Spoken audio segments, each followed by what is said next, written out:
19க்கு பிறகு வந்து வேறு அரசாங்கம் வந்தது. அப்போ 20க்கு நீங்கள் கையெழுத்தக்குள்ள 20 வேணாம் பெச் அடிச்சுட்டு 20க்கு இந்த MS தௌஃபிக் வந்து கையெழுத்தக்குள்ள எங்கே போயிருந்தது? அரசு தொழில்நுட்ப கல்வி சம்பந்தப்பட்ட நிறுவனத்திற்காக ஒதுக்கப்பட இருந்த அந்த கட்டணத்திலே நாங்கள் பார்வையில் வந்திருக்கிறோம். அதாவது எங்களுக்கு நாங்கள் கடந்த சில மாதங்களுக்கு முன்னர் நமது மாவட்ட ஒருங்கமைப்பு குழு கூட்டத்திலும் பிரதேச ஒருங்கமைப்பு குழு கூட்டத்திலையும் நாங்கள் கிண்ணியா, அதாவது இந்த பிரதேசத்தின் தொழிற்கல்வி, குறிப்பாக சுற்றுலாத்துறை உள்ளிட்ட அனைத்து விதமான கல்விகளையும் மேம்படுத்துதல் தொடர்பாகவும் அதுக்கு வந்து போதிய கட்டடங்கள் இல்லை என்கின்ற விடயமும் பேசப்பட்டதன் விளைவாக நாங்கள் இந்த தொழிற்கல்வி, அதாவது கல்வி, உயர்கல்வி, தொழிற்கல்வி என்கின்ற இந்த அமைச்சின் ஊடாக இந்த செயற்திட்டத்தை விரிவாக நாங்கள் மிகவும் விரைவாக நாங்கள் செய்வதற்கான அந்த தீர்மானம் ஒன்றை நாங்கள் எடுத்தோம். அதில் முதலாக நாங்கள் ஒரு விடயத்தை நாங்கள் மிகவும் தெளிவாக நாங்கள் சொல்லணும். அந்த தீர்மானத்தில் எந்த விதத்திலையும் வந்து இந்த கல்வி நிறுவனத்தின் அமைச்சினை நாங்கள் மாற்றுவதற்கான எந்த விதமான தீர்மானங்களும் எடுக்கவில்லை. அதாவது அந்த கல்வி, உயர்கல்வி, தொழிற்கல்வி என்கின்ற அமைச்சின் ஊடாகவே நாங்கள் செய்வதற்கான தீர்மானத்தை எடுத்திருந்தோம். அந்த தீர்மானத்தின் கொப்பியை வந்து யாருக்கும் வந்து எங்களிடமோ இல்லாட்டிக்கு வந்து பிரதேச செயலாளரிடமோ பெற்றுக்கொள்ள முடியும். அது முதலாவது.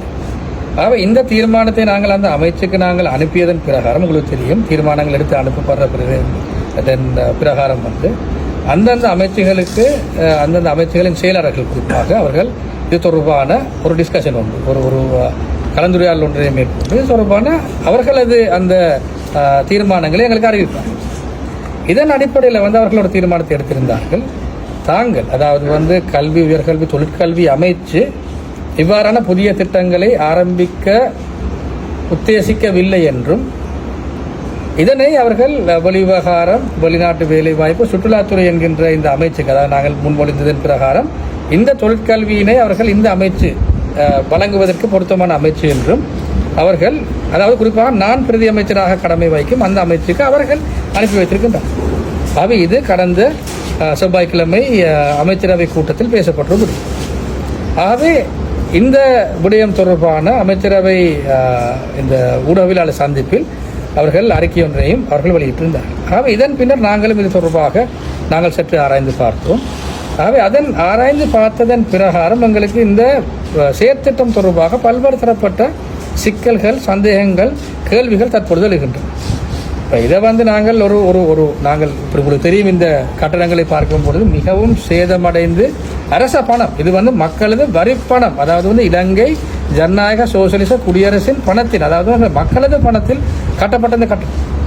ஆகவே இந்த கட்டடம் இவ்வாறு சீர்குலைந்திருக்கின்ற இந்த வேளையிலே இதனை நாங்கள் புதுப்பித்து சரியான வகையிலே நாங்கள் ஒரு வேலை திட்டத்தை நாங்கள் ஆரம்பிக்க உத்தேசித்திருந்த வேளையிலே ஒரு சில அரசியல் காழ்ப்புணர்ச்சி கொண்ட நபர்கள் இந்த விடயத்தினை வந்து வேறு வகையிலே திசை திருப்பி கிண்ணியாவுக்கு வந்த பல்கலைக்கழகம் சம்பந்தப்பட்ட ஒரு திட்டத்தினை நாங்கள் என்ன ஹோட்டல் நடத்த போறோம் என்று சொல்கின்ற அந்த அடிப்படையில் வந்து பிழையாக சமூகத்தை வழிநடத்தி கொண்டு வந்த அந்த வேளையிலே நான் கூறியிருந்தேன், நான் இந்த இடத்திற்கு வந்து நான் ஊடகங்கள் உள்ளிட்ட பொதுமக்களுக்கும் நான் சில பல தெளிவூட்டல்களை மேற்கொள்ள நான் கடமைப்பட்டிருக்கின்ற இந்த விடயத்தினை நான் உறுதியாக கூறுகிறேன்.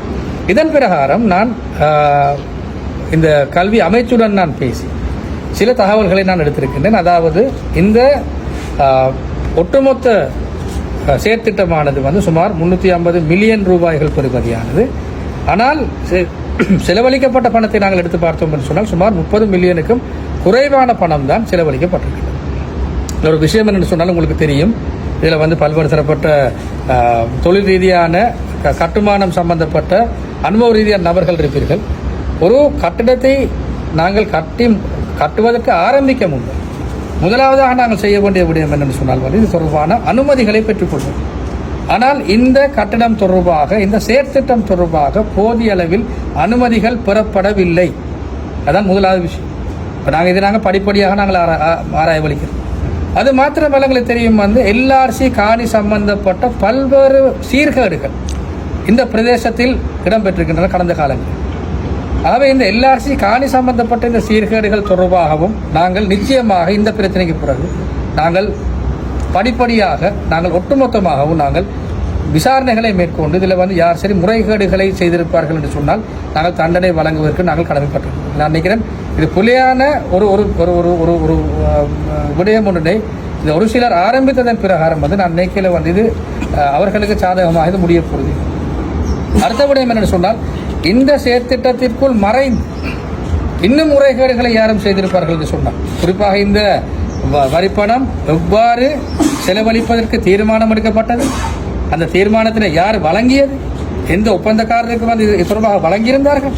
அது மாத்திரமல்ல, உங்களுக்கு தெரியும், வளமையாக அரச கட்டணம் ஒன்று இடைநிறுத்தப்பட்டிருந்தது என்று சொன்னால் அதற்கான அந்த பாதுகாப்பு வழங்கப்பட்டு அந்த கட்டடங்கள் பாதுகாக்கப்பட்டு அதற்குரிய எல்லா விதமான ஏற்பாடுகளையும் மேற்கொள்வார்கள். ஆனால் உங்களுக்கு தெரியும், கடந்த காலங்களில் இருந்த அரசாங்கங்கள் மிகவும் மோசமான இனவாதத்துடன் செயற்பட்டதன் விளைவாக இந்த இருந்த எம்பிமாருக்கு வந்து இதுக்கு கரண்ட் கனெக்ஷனை குடியெடுக்கலாம் இருந்தது. ஆனால் இன்றைக்கு அவர்கள் நாங்கள் ஒரு இனவாதம் இல்லாத ஆட்சியை நாங்கள் கொண்டு செல்லும் பொழுது எந்தெந்த இனவாதத்தை விதைத்த நபர்கள் இருந்தார்களோ அவர்களை மீண்டும் ஆட்சிக்கு கொண்டு வருவதற்கு அவர்கள் எத்தனிக்கின்றார். இதில் ஒருத்தரன் சொல்லலாது, நான் மீண்டும் சொல்றேன், ஒருத்தரன் சொல்லலாது வந்து நான் 2015 19 மட்டும்தான் இருந்தேன், 19க்கு பிறகு வந்து வேற அரசாங்கம் வந்தது. 20க்கு நீங்க கையெழுத்தக்குள்ள 20 வேணாம் பெட் அடிச்சுட்டு 20க்கு MS தௌஃபிக் வந்து கையெழுத்தக்குள்ள எங்க போயிருந்தேன்? 20 கையெழுத்தக்குள்ள கூடி வந்து இந்த இன்ஸ்டிடியூஷன் தொடர்பாக இந்த நிறுவனம் தொடர்பாக எங்களுக்கு செயற்படுத்தி தாருங்கள் என்று கோட்டாபய ராஜபக்ச முன்னாள் ஜனாதிபதியை கேட்டிருந்த என்று சொன்னால், மஹிந்த ராஜபக்ச முன்னாள் பிரதமரை கேட்டிருந்த என்று சொன்னால் சில வேளையில் அது நிறைவேறிக்கக்கூடிய சந்தர்ப்பங்கள் கூட இருந்திருக்கலாம், இல்லாமலும் இருந்திருக்கு.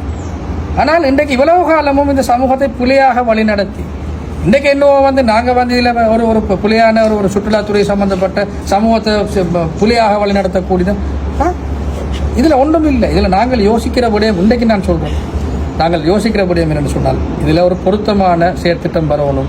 இவை மிகவும் விலை மதிப்புள்ள காணிகள், இது பொதுமக்கள காணிகள். இதில் வந்து ஒரு வைத்தியசாலையோ ஒரு பல்கலைக்கழகமோ ஒரு வியாபாரம் சம்பந்தப்பட்ட நிறுவனங்களோ பல்வேறு தரப்பட்ட பொதுமக்கள் சார்ந்த ஒரு ஒரு பிரயோசனமான விடயங்களோ வரும் என்று சொன்னால் எந்த விதமான பிரச்சனையும் இல்லை.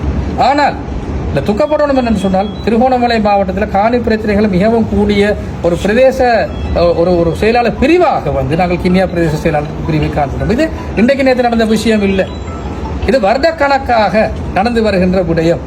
இதனை நாங்கள் சுத்தப்படுத்த நாங்கள் எத்தனைக்கும் வேளையிலே எங்களுக்கும் சவால்கள் வருகின்றன. ஆனால் நாங்கள் எந்த வழியிலும் நாங்கள் இதற்கு நாங்கள் மனம் துவண்டு போக நாங்கள் இதற்கான தீர்வுகளை பெற்றுக் கொடுத்து எமது மக்களையும் எமது சமூகத்தையும் நாங்கள் சரியாக வழிநடத்தி அவர்களுக்கான அபிவிருத்தி திட்டங்களை நாங்கள் மிகவும் விரைவாக நாங்கள் கொண்டு வருவதற்கு நாங்கள் ஏற்பாடு செய்திருக்கின்றோம். அது மாத்திரமல்ல, நாங்கள் தற்பொழுது ஆளுநருடன் நாங்கள் உரையாடி வருகின்றோம். நமது கிண்ணியா நமது ஆதார வைத்தியசாலை, அதாவது இந்த கிண்ணியா தள வைத்தியசாலையை பொறுத்தவரையிலே இந்த தள வைத்தியசாலைக்கு வந்து போதிய அளவு கட்டிடங்கள் இல்லை என்கின்ற ஒரு குறைபாடு இருக்கு. அதாவது இப்பொழுது இருக்கின்ற கட்டடம் கூட இத்தாலி அரசாங்கத்தினால் இத்தாலிய நிதியினால் சுனாமிக்கு பின்னர் கட்டி கொடுக்கப்பட்ட அந்த கட்டடம். இதில் 2 விதமான விடயங்கள் இருக்கின்றன. சமூகம் தீர்மானிக்க வேண்டும். ஒரு புதிய ஒரு இடத்திற்கு நாங்கள் இதனை எடுத்து செல்வதா, எல்லா போட்டால் இருக்கும் இடத்திலே நாங்கள் வைத்து இந்த இடத்திலே நாங்கள் அபிவிருத்தி செய்வதா என்கின்ற விடயம் தொடர்பாக சமுதாயத்தில் இருக்கின்ற கல்விமான்கள், புத்திஜீவிகள், மத தலைவர்கள், பொதுமக்கள் உள்ளிட்ட எல்லாரும் நாங்கள் ஒன்றா சேர்ந்து தீர்மானத்தை எடுக்க முடியும். எது எவ்வாறாயினும் நாங்கள் அடுத்த வருட நிதிக்குள் அடுத்த வருட PSDG நிதியில் நாங்கள் நிச்சயமாக இந்த கிண்ணியா வைத்தியசாலைக்கான புதிய கட்டிடம் ஒன்றிற்கான நிதி ஒதுக்கீடையும் நாங்கள் மேற்கொள்ள கடமைப்பட்டிருக்கிறோம். நாங்கள் என்னென்னு சொன்னால் வந்து நிறைய விஷயத்தை நாங்கள் முன்கூட்டியே நாங்கள் சொல்கிறேன்.